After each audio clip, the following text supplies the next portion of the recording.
Yes. I want you to grow because if you grow, everything will change. Welcome. Yes, I'm Philip Solamideladile. I'm here to help you, yes, on chemical reactions. I want to explain to you more on chemical reaction. We are still in chemistry. And when it is chemistry, it matters. All right. Now, here I have a typical example on the board showing you how a typical chemical reaction should look like. But first of all, what is a chemical reaction? A chemical reaction is the transformation of some group of species known as the reactant into another group of species known as the product based on a particular condition. All right, very simple.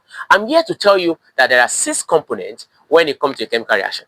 Yes, and we have it on the board: reactant, product, reaction symbols, coefficient or superscript, subscript, and then the state of a reacting species. Yes, the reacting species involved in the chemical reactions are the reactant and the product. So if I say reacting species, I mean both of them combined. So this reacting species always exists in a state, and then this state must be stated. Now let me analyze them from 1 to 6. Now when they say with the reactant, one thing about reactant is that reactant are always found at the left-hand side of your equation, and they are the starter. They start the reaction. They are the initiator. Then the product are always found at the right-hand side of your chemical equation, and they are always the end species. You will get them after a reaction must have been successful. All right. Reaction symbols are symbols that tell us the direction or what is happening in a chemical reaction. For instance, this arrow that you see in this question on the board is actually telling us that the reaction is moving forward. If you see something like this, it's telling us that the reaction is going backward. If you see something like this, it means this is an equilibrium reaction. The reaction is proceeding in both directions, both forward and backward. Now, the next thing is, if you see this kind of symbol too, this means a catalyst. If you see this kind of symbol, it means there's an increase in temperature and etc. Now, the next one is coefficient. Coefficients are the figures that you see in front of the reacting species. Like this 2 is a coefficient. This 1 is a coefficient. This oxygen might appear as if it's not having a coefficient, but there is a 1. There's always an invisible 1 when there's no coefficient. So 2, 1, 2 is the coefficient as underlined. All right. So now let's not go to that. But I say something about it. I say it's flexible. Yes, coefficients are flexible. Meaning that yes, you can always change them. They can be changed. Yes, there are times we want to balance a chemical equation. Thank God that this one is balanced. There's some chemical equation. In fact, that's another topic we are going to take. Yes, but it's not in this video.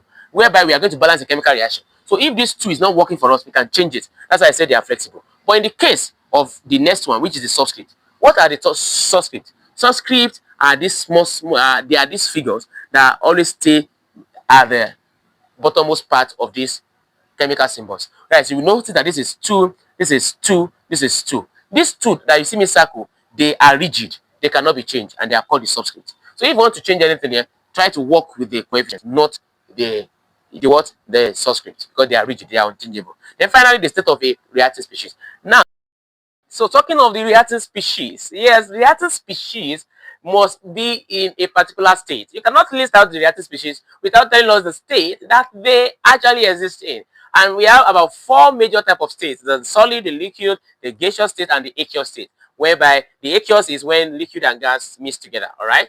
Now, you notice that in this reaction, there's G symbol inside a small bracket, as you can see very well. This is gaseous. Now, based on this, yes, reaction are now divided into 2 types, which include number 1, homogeneous, and then the second one is heterogeneous. Just put geneous at the back of this one too. Homo, hetero. All right, homogeneous reactions are reactions whereby all the reacting species, I mean both reactant and product, are in the same state, like this one given on the board, GGG, gaseous, gaseous, gaseous. But if it is hetero, at least one of the reacting species, either on the product side or the reactant side, will exist in another different state apart from gaseous state.